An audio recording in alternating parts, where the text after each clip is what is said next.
BitTransmission. Playback commencing in 3, 2, 1.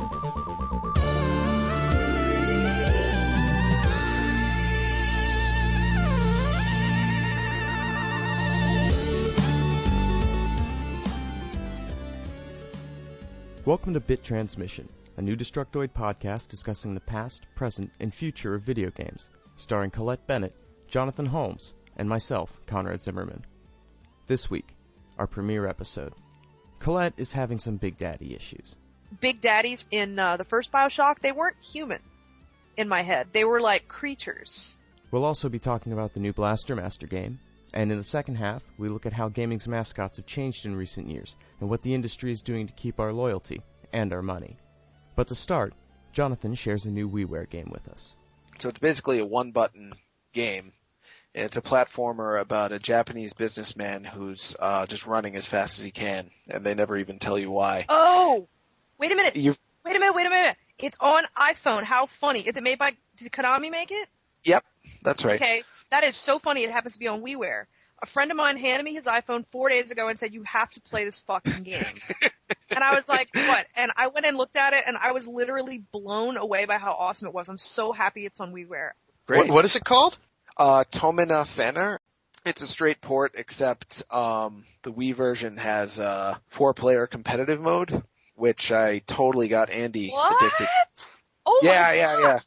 Yeah, it's pretty awesome. It's it gives you that Mario Kart feeling of like, I probably shouldn't have won. That was unfair. I just screwed over my friend. But that keeps it so random that you can play. My wife and Andy played it for like an hour and didn't get bored. And Andy was giggling and rolling around on the ground and yeah, he's not into that game stuff too much, is he? He doesn't like video games, and he started playing it and he said, "This sucks. This is stupid." And 15 minutes later, squealing, and he was like, "This is kind of rad, yeah." I think I'm gonna get it on the phone. I was like trying to talk myself out of buying it on the phone, but now that we're having this conversation, I think I want to get it.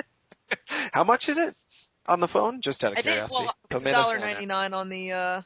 Oh wow, that's a much better deal on the iPhone store. Yeah, how much is it on WiiWare? $5, which is the minimum on WiiWare, but still $5. So. And nobody... I'd rather play it on something bigger, in all honesty, but I'm now going to buy it because we're having this conversation, and I should have bought it anyway.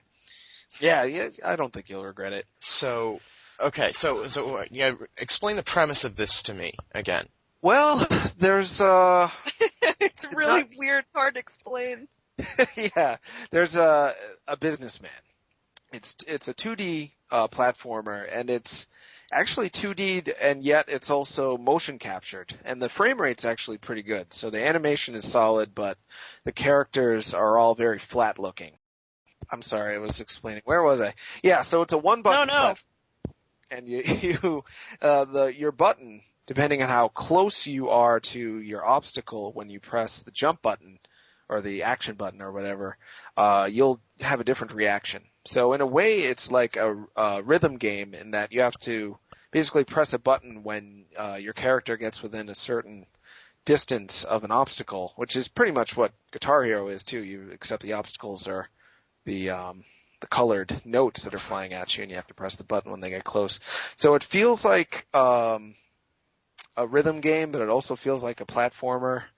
And it's all about not screwing up, and the less you screw up, you get faster and faster. So in that way, it's almost like a Sonic game. Sonic's pretty much just a one-button platformer too. But the comedy comes in as to depending on how close you are to the object, you'll do a different interaction, and the interactions are generally pretty surprising. Like you'll run into a line of Frankensteins, and if you get close enough to them, you'll kind of walk over their heads, kind of like Frank West in Dead Rising. But if you're not close enough, you pull out a bowling ball and you knock them all over with a bowling ball.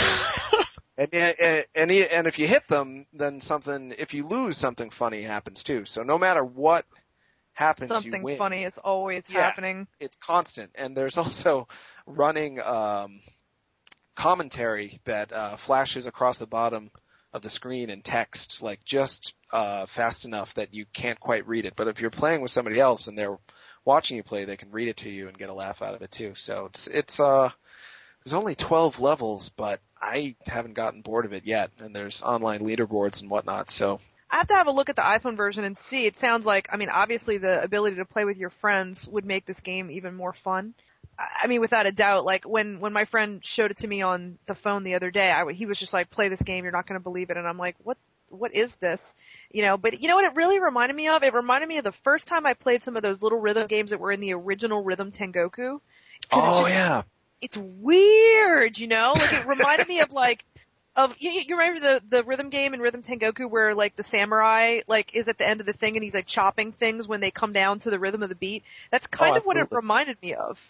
Yeah, me too. And the do you know was it in the first Rhythm Tengoku where there was the little white smiley face guy and you had to press the button as he walked and lollipops came out of little boxes if you pressed them in the right timing?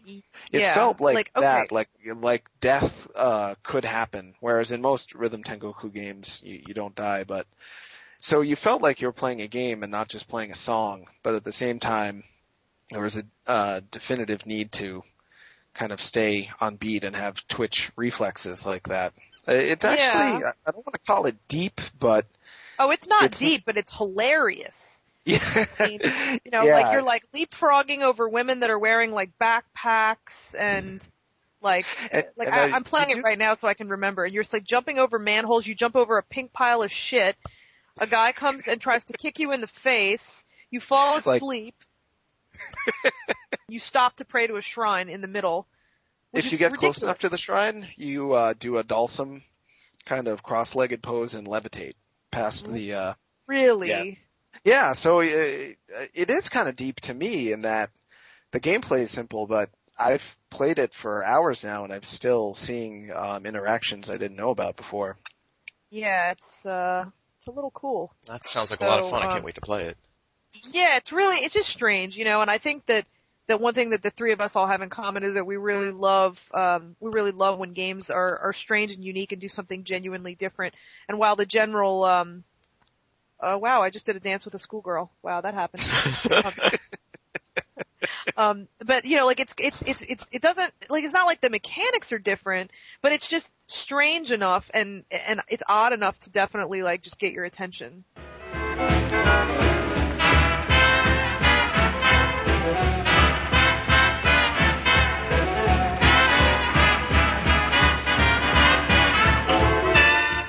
So you've been playing BioShock too, haven't you, Colette?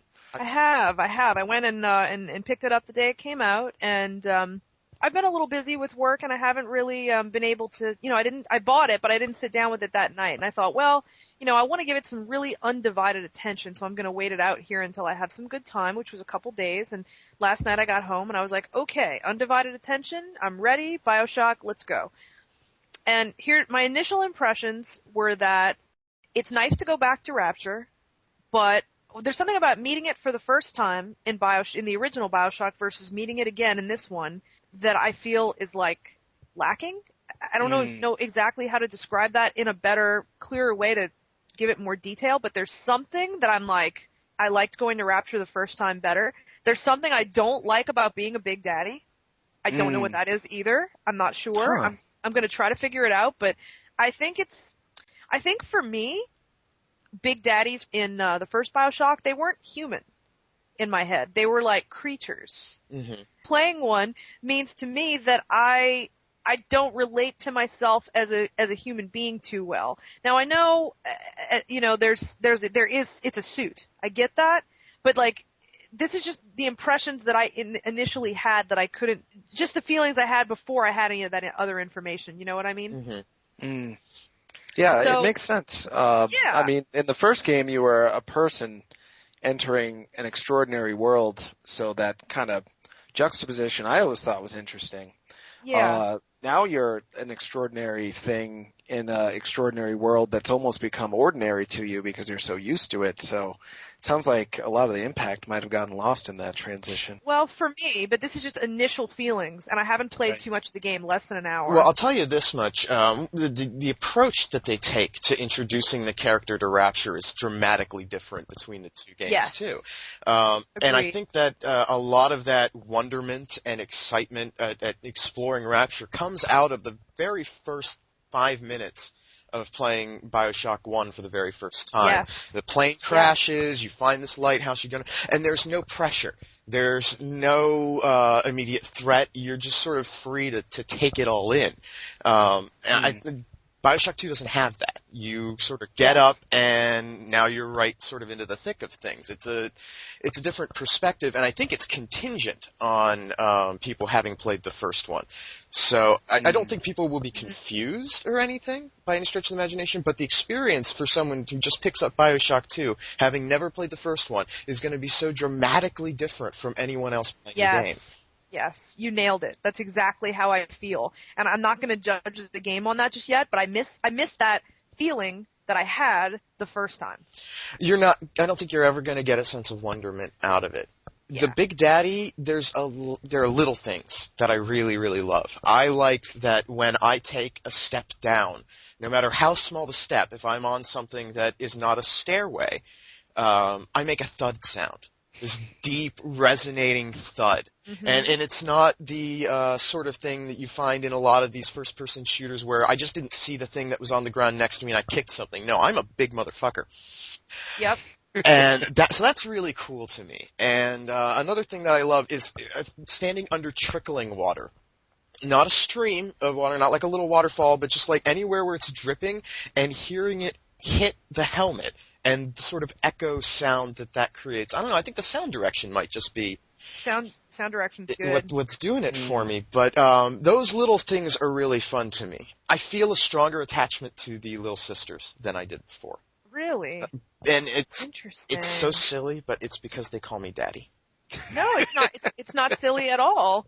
Because that makes perfect sense. Yeah. And to me, it's not silly because if it's having an impact on you as you play, then there's nothing silly about it. I've now finished the game. I just finished it last night, and I want to play it again, and I will eventually. I'm not eager to play it right away necessarily. I have some other things I need to play, but it was good. It was not phenomenal. It has a much better third act than BioShock. Really? Yeah. Well, I'm sure they worked hard on that because that was one of the biggest complaints about BioShock 1. I'm not going to say they fixed everything. It comes together better. And it feels a little more exhilarating. That makes me feel hopeful because I wasn't disappointed, but I definitely missed that feeling of hitting Rapture for the first time. And I was like, okay, well, we're going back. So, it's kind of hard to duplicate that. You will be surprised when the game ends.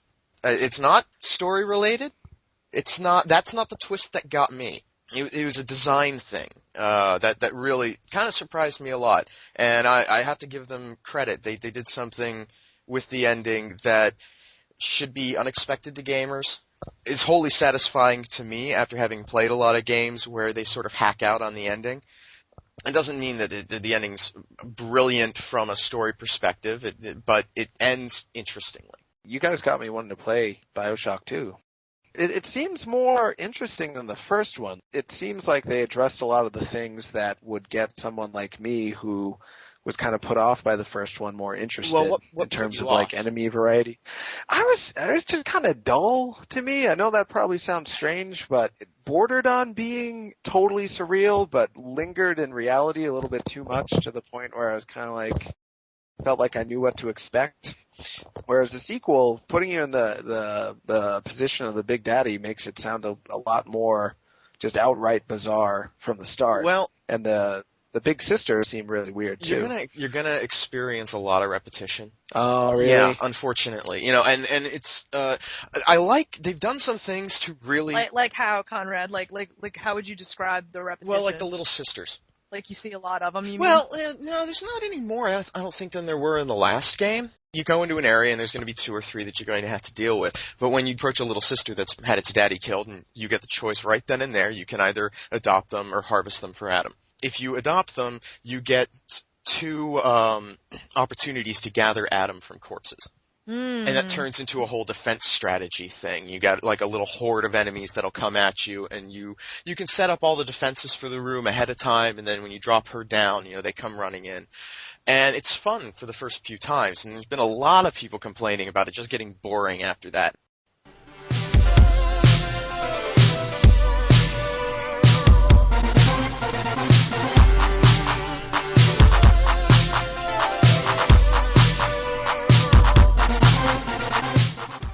So Blaster Master, yeah.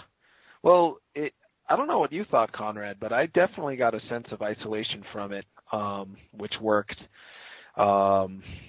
It's similar to the first one. You really just feel like you're alone in this constantly changing environment where you're pretty much always on the verge of getting totally screwed, and you don't know where to go or what you're going to do when you get there. So that's working for me in the remake. But the art direction, I don't know what they were hoping to do. Maybe they just didn't have more money, or maybe they really thought that people wanted Blaster Master to look kind of like a yucky Game Boy Advance game, but I don't know. The art design of the character is just ugly to me. He looks like he's about to get shot out of a cannon.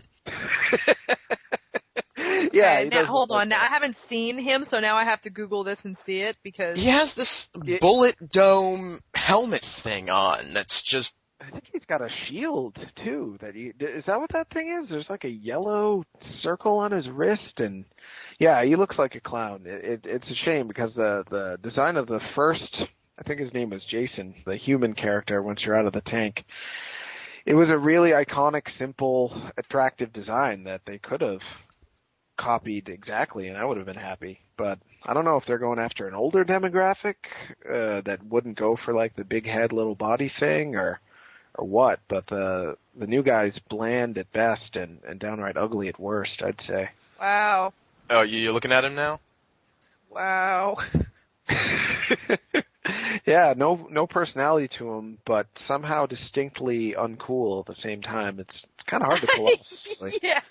Wow, that's a really good way of vocalizing it, Jonathan. Actually, that's exactly what I would say. Yeah, it's weird too because you look at it and you're like, well, you see what they're trying to go for, but I'm just not sure whether or not it really. He's ugly. He's animated well. That's the thing that kills me. Is like I'm looking at him and I'm watching his little legs go, and it's like, wow, there's some frames there. They put in a little bit of effort. A little bit, yeah. I mean, animation isn't that tough. I mean, it's not a cut and paste job. It looks like a Super Nintendo game to me. Yeah, but everything's kind of rendered and polished, but at the same time kind of lifeless. It feels fuzzy around the edges. Yeah, like low resolution scanned in or something. Yeah, the color choices that they made. Like Sophia looks like she's on her way to a gay rave. Nothing wrong with gay raves. No. But not No, it's just that's not what I would choose to go into fight mutants in a series of underground tunnels. It's not. Yeah. Unlike the first Sophia, which I think still looks cool today. Oh, Sophia looks great. Yeah, I wonder why they didn't go with the kind of the Mega Man 9 sort of a deal and just. It's not like anyone I've ever met is going to buy a Blaster Master game if they weren't already a fan of the original. Yeah. I don't know, like, new Blaster Master audience out there, especially on WiiWare, where, nobody buys any games on WiiWare anyway. Well, but the game itself is really, really good. Yeah, the gameplay's solid. Absolutely. I like the new power-ups, too. I don't know what you think. I like the grapple hook that you have for Sophia. I think that's super fun, especially once you start to get the hang of how to use it. Because it is a little bit tricky, the fire rate is terrible, and so there's kind of there's very little room for making a mistake if you're trying to do something a little more difficult, but the game never puts you into a position where making a mistake is really all that fatal either. I don't find it to be nearly as hard. Yeah, it's not as hard, but I definitely got the sense I could get lost more easily. Despite there being a map, I just felt like the world was larger and even less linear. Actually finding the bosses and the fact that there isn't a save in the boss areas, I thought, caused me to have to explore a lot more and look around and whatnot. I'm just grateful that there's a save. Yeah, that's true. Holy God. Because this, especially once you start getting into the 5th and 6th area of the game, I mean, it's just brutally hard at points. I haven't played it as much. I've been too busy trying to go for high scores in Tomena Center, but I got to the water level. I guess that's just the 3rd level at this point, and I've died a few times. It's been pretty tough on me. Yeah, it does. It gets to be a bit of a challenge, but having a save point, and I also like that there's 3 different weapons, so you can pick one to power down that sucks if you switch to it quickly enough. Oh, you mean when you're the little top down, little guy? yeah, there? running around. Sure. Yeah, I dig that. But what's up with the fact that you have to press the B button all the way on the other end of the Wii remote in order to kind of keep your aim in the same direction? Oh, I don't know what you're talking about. Yeah, you'll check it out. If you hold down B, you're holding the Wii remote like it's a NES controller, but on the opposite end of it, there's the B button. If you hold that down, your character will stay aiming in whatever direction you're aiming, but you can walk in different directions. That changes everything. Yeah, I don't know how you got so far in it. There's no way I could have even beaten second level without that. And I've actually had to throw my Wii remote into the Wii wheel, so you get easier access to the B button that way. But without that, I would have been completely screwed. Well, I mean, I guess I can see where they're going from, because if my thumb is on the D-pad, I can reach the B button with either my middle or index finger, probably my middle finger. Yeah, it's far from ideal. I heard they're trying to do a patch so you can use the classic controller, because a lot of people have already complained. Thank God, because I didn't understand why that wasn't supported. I know. Why would you not have the classic controller on a game that sources from a classic thing? Yeah, they and the whole phenomenon of the game is weird. They announced it on a Saturday and it came out on a Monday. It's almost like they were running out of money and they just had to kind of launch it in order to recoup some losses or something out of nowhere. It was the weirdest. I mean, announcing a game on a Saturday. I remember getting up and all of a sudden there's the launch of a new Blaster Master revival. I pretty much freaked out. You're like, what? Yeah, that's pretty weird. I have to admit. I think I'd heard some tiny mention of the game existing in the few months leading up to it, and then nothing at all, and then, yeah, all of a sudden just, oh, hi, here's Blaster Master. Enjoy that. I remember them saying, like, we're doing something really good, but not telling us what it was, and then, yeah, I don't know. Yeah. Well, hopefully that game will sell.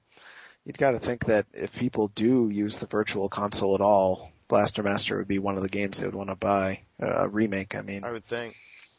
Yeah, I hope so.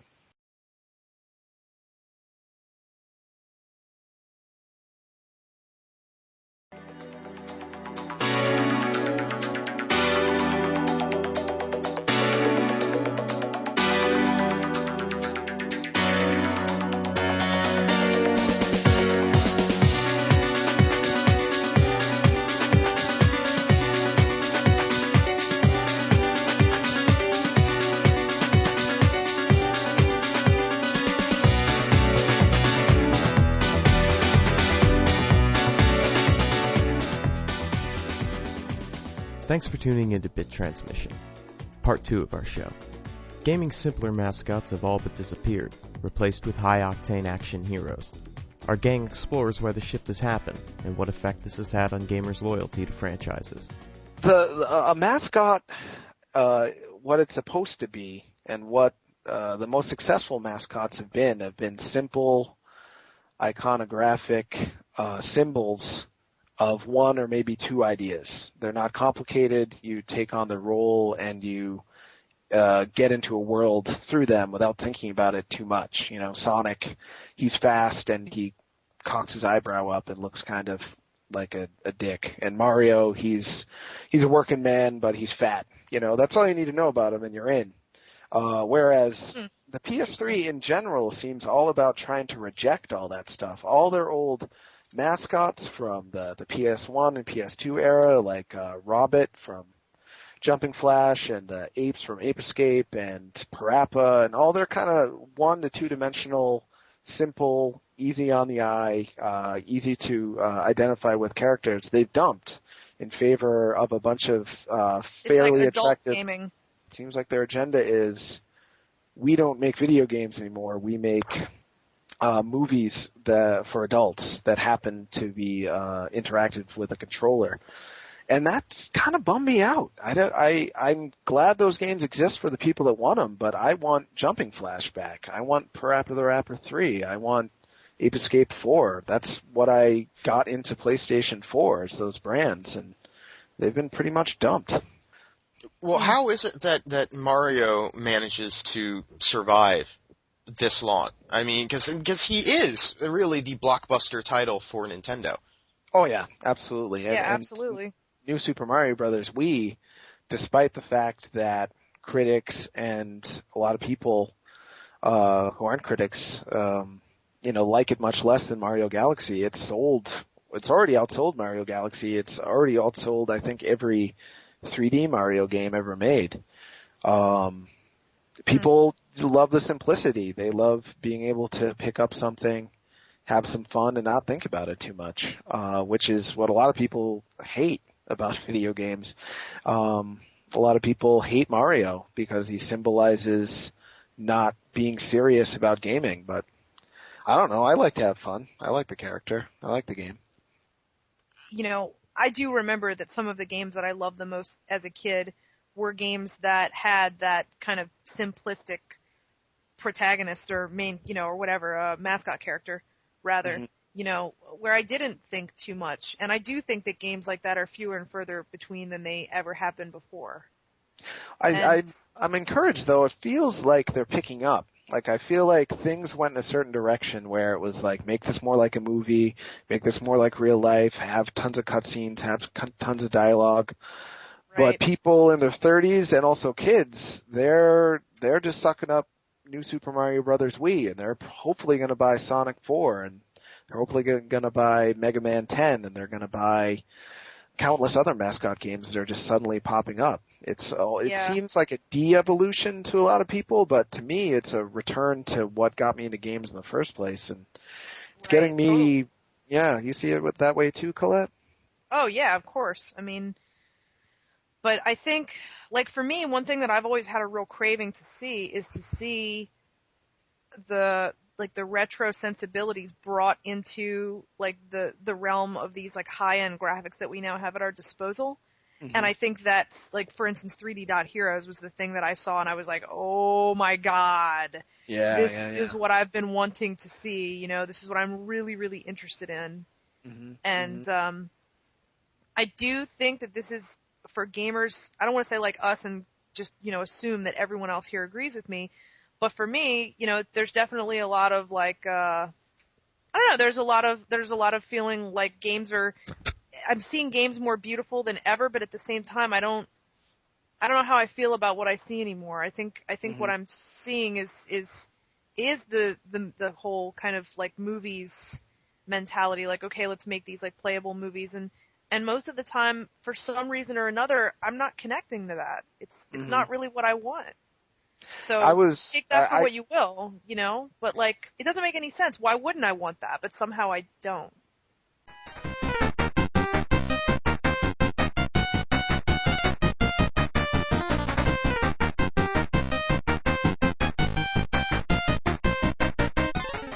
When I see the games that continue the trends and the ideas that got me into video games in the first place, I get really excited, and then they almost always bomb in the face of something like Mass Effect 2 or Uncharted 2 or something that's really all about taking things into the cinema or the cinematic way. But then they end up making enough money that they make sequels. Like No More Heroes 2 just came out of nowhere. I never would have expected a game that didn't even sell 500,000 copies would get a sequel within 2 years on the same console that it, presumably bombed on. Right. They must be able to make money off of it, regardless of the sales. Well, either that, or I have to wonder how much publishers are looking at the first game and an original IP being an investment on the sales of the second one. Yeah, that's true. Because I'm really curious to see how BioShock 2 does, just to not to keep going back to that. Me too. I want to see how it does in comparison to the first one, whether the name recognition is enough to propel further sales, and if we're going to see more people, because what it comes down to is that that game comes out, and it has, it can have strong sales for the first week or two, and then it's got to rely on a long tail. Mm-hmm. And I think for a game like BioShock, when it comes out, people buy it, based on reviews and hype and so forth, and they play it, and then they go return it to the store. They go trade it in. Right. And so the real long-term growth for a franchise is now coming out of the used shops. So if you have an original IP, you have to spend, a lot of money to get it out there, but it's going to grow a lot bigger than what your sales are going to suggest. Right. And then more people will purchase it when you release that sequel. Yeah, that's probably as accurate as it's going to get, at least in my personal take. for games that are made for people who read gaming blogs every day and like think about games when they go to bed at night and think about it when they get up in the morning. People like that are going to buy the game the day it comes out, play it for 2 days straight, say that was great, but now I need to buy the next game that's coming out and go sell it. Yep. Well, the other thing that they're going to do, though, is they're going to turn around and they're going to talk to their friends. True. Yeah. And I guarantee a lot of their friends aren't reading gaming blogs every day. They aren't on top of that crap the same way that this, individual is. And so they're going to spread everything by word of mouth, but those people will go to GameStop and buy a used copy. Right. That their friend probably sold them. Traded in. Yeah. Yeah. Right there. I mean, I can't remember how quick it was, but I remember thinking about buying Grand Theft Auto 4. I think it was just like 6 months after it came out. It was already $30 used. It was half price already, and they had, hundreds of copies in the store. People got rid of that quick after they were done with it. Yeah, the turnover is crazy. It's getting higher and higher. It's higher than it ever was before. Yeah. Which makes me feel as if people's attention spans are getting shorter and shorter and shorter. And their sense of loyalty to the game they bought. I mean, I'm looking around my room right now, and I can count at least 150 video games I'm surrounded with, because I don't want to not have the opportunity to throw in Mega Man X3 whenever I want to. I never sell anything back because at the age I'm at, there's stuff that I used to have when I was a kid and I no longer have it, and it's a serious sense of loss. But if you're 17, you might not have that kind of foresight, and before you know it, you've probably not. Yeah, probably. I didn't. Well, it's not even limited to 17-year-olds, though. I mean, I look at the games that come out now, and I'm actually comfortable getting rid of them. Really? Yeah. Well, a lot of them, like BioShock 2, I will play one more time at least, and I will play the hell out of the multiplayer. Yeah. But that's in a month. I'm not going to be thinking about playing BioShock 2 again. I won't get rid of it personally because I'm the sort of person who thinks that I'm going to come back and play. But I know in my heart, maybe a year down the road, I might think of popping it in. Yep. Yeah. No, I understand that, but I think, Tron, I relate to you more because I collect games the way I collect books. I intend to have a library. Mm-hmm. And I am the same way. I'll never get rid of this stuff. It's just going to sit and clutter. Right. Like a good library does, and it'll get all smelling musty and that'll be delightful. But I think that that's part of the issue, is that the games themselves are not engendering a long-term value. They don't feel like an investment anymore. They feel like a purchase. Not at all. Yep, you're right. Well, what I think must be lacking is the sense of attachment. Like, I'm genuinely attached to every Mega Man game I've ever bought. And because I'm attached to Mega Man for whatever reason, growing up with them or whatever, maybe it's partially nostalgia, but I'm like emotionally in love with that world, and also the world of Mario Galaxy and the world of No More Heroes and the world of Resident Evil. So I wouldn't ever toss those games. Whereas I wonder, people are in love with BioShock 1. I know people fell in love with that world. I don't know if they're going to fall in love with the second one from the way you guys are describing it. They may kind of digest it and then return it. Well, that's kind of the way I'm looking at it right now. And I must have loaned my copy of BioShock 1 to somebody because it's gone. And I have no idea who has it and if I can get it back. I've been looking at going and buying a copy, but I don't want to buy a Platinum Hits copy because it's going to have that ugly additional crap bowl in the yard. Yeah. So, I'm really tense about that, but I don't feel that same tension about BioShock 2. Mm-hmm. I don't feel like I need to own this game. It's a really interesting point to bring up, though, if you think about it. Like, if we're trying to describe what it is that makes games worthwhile or not worthwhile, or makes you want to keep them or not keep them or whatnot, it's like this conversation is really the root of that. It's, I think it's whether you fall in love with it or not. I mean, there's a difference between having a one-night stand with a game and being like, that was hot, but next time I wouldn't be as interested, and feeling a genuine sense of, like, emotional commitment to it. Well, to take your hooker analogy another step further, you're right, because I don't have a problem and I don't think that the value for money is bad. Oh no. I get a game, I pay $60 for a new game, even if that game is only 8 hours, with me going back to play stuff again for like another 4 hours. It's 12 hours of entertainment, and I paid, It's like $5 an hour, I think? That's not bad. I can live with that. I'm totally but it doesn't have, say, the replay value of my used copy of Mega Man 2, which I pop in every couple of months and play through to completion, and I only get maybe an hour of play out of each time I put it in, but I paid $60 for that years ago. 15 years of playing a game, an hour a month. That's ridiculous. Yeah. Well, maybe the truth of the matter is that most people, most developers are not trying to make those kinds of games anymore. Well, they just can't afford to. They can't run the risk of creating these games that are so satisfying to people that they're content playing them forever. Not that I think they can. I don't think that's possible. The demand is always there for more and new and greater. But the publishers and the developers have sort of built the industry in such a way that it's always contingent on the success of the next project, not the current. Yeah.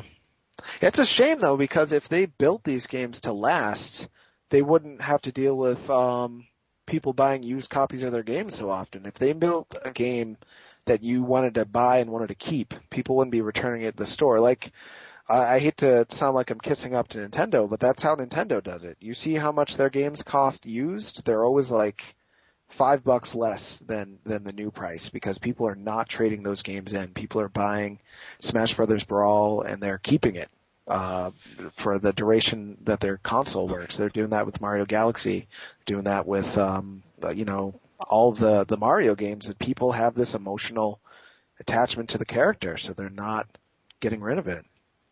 Well, and I think that they're getting smarter about how they deliver games too. Yeah. I have a real problem with that whole content's already on the disc DLC crap. Right. And I don't have a problem with developers who choose to concurrently develop future downloadable content at the same time that they're producing the game. And the reason I don't have a problem with that is because they're really actively trying to create that sort of brand loyalty with people by offering content later. Borderlands has done it exceptionally well by releasing content, within a couple of months of the original release, and they keep putting out new stuff. Alan Wake is sounding like they're going to do something with their episodic content to drive people into keeping that game and becoming invested in it over the long term. That's where they're going to get smart. Yeah. I mean, I know I would rather just buy a game that has everything in it from the start that's going to want me to keep it and play it. I mean, I'd rather have Mega Man 2 than a game with great DLC. But if I have to choose, if I don't get to choose, if it's going to be the DLC model, I'd much rather them go all out with it in that way and make it episodic and give me the choice whether I want to buy, the DLC this time or whether I'll pick it up in a year. I mean, if they're determined to keep that disc in my game console, they've got to do it the way you're describing, I think, Conrad. I can't come up with another solution. They have to create value for the consumer beyond that first day, or they're just going to lose money. Yeah. But people are, just multiplayer alone is going a long way. Both local and online multiplayer is keeping people from selling their games back. You're right, but how many game types can we shoehorn multiplayer into? That's true. Yeah, how much do you think a lot, I bet. A lot. Well, they pulled it off with Mario Brothers after 20 years of thinking about it, and people aren't getting sick of that so far. It was the number one game in January, I think, for sales, and it's, hovering around the second and third place every week in Japan since it came out in November. Wow. Yeah, it's not slowing down. Just like Mario Kart, which, people play for the multiplayer. They're probably looking at 15 million or 20 million they're going to sell on that thing. And I've never seen a used copy. Yeah, and people aren't selling it back to the store either. They're buying it and they're getting attached and they're keeping it. Oh, they've got to figure out a better way to get me to keep my games. Because I don't get rid of games as a rule, and I'm looking at my shelf and I'm thinking, I'm never going to play half of this crap again. Yeah, it's true. I'm looking at Manhunt 2 right now. I'm looking at Guitar Hero 3, which I'm never going to play now that I have Guitar Hero World Tour, and I didn't even buy Guitar Hero 5. I never even finished Resident Evil 5, and I'm no interest. Oh, really? No, yeah, you know what? Don't bother. Yeah, totally disappointing. The ending actually made me like it less. I would have been better off just quitting after the first. Yeah, I enjoyed playing it 2-player, like co-op. But I mean, like, I enjoyed it, but it didn't resonate. I didn't finish either, so. I didn't have the patience for that. I could do like one level multiplayer with someone in the other room. I mean, this wasn't even like over the internet with a faceless stranger. I'm playing System Link with a buddy in the next room, and I couldn't even do it. I just had to put it down. It just wasn't fun for me. Yeah. It wasn't. That game's just. I didn't feel threatened. I didn't feel threatened. I was a fairly quick-moving guy with a big gun. Yeah, I mean, Resident Evil 5, I'm very sad that it sold so well, because I know Resident Evil 6 is going to follow the same formula because their sales, it sold much better than Resident Evil 4. Which is crazy. Yeah, but it worked. The whole multiplayer vibe is what people wanted, and I'd like to know what the sales of this upcoming DLC for it are going to be like. Yeah, it's true. I'm really curious to see, because it's been a long time. Yeah. I don't think it's going to do too well, honestly. I think that people probably sold their copies of Resident Evil 5 a while ago. And we're coming up on a year, right? Didn't it come out in May of last year? Yeah, I think so. Yeah, that sounds right. Ooh. Well, good luck to them. But they're reselling it in the gold edition for retail, so of course there might be those. Yeah, of course they are. They've done that with every Resident Evil game ever. They've come out with at least 2 or 3. Well, actually, not Resident Evil 3. They only made one version of that. But well, maybe that's their other solution. Maybe instead of enticing us to keep the disc in the first place with new content, they're just going to sell us a disc that they had to invest almost no money into all over again and make us pay full retail a second time to get the content. And that concludes BitTransmission Episode 1. You can subscribe to the podcast at www.bittransmission.com and follow us on Twitter @BitTransmission, one word. If you have comments, questions, or death threats, mail them to bits@bittransmission.com. Next episode, we'll talk about Project Natal and how it might change the games we play. Also, find out who Jonathan Holmes has it in for. They disrespect video game logic and every other video game made by any other company. I mean, they come right out and say, like, video games are kind of below us. And we will be reading and responding to your comments and emails. I'm Conrad Zimmerman, and on behalf of Colette Bennett and Jonathan Holmes, we thank you for listening. We'll see you next time. End transmission.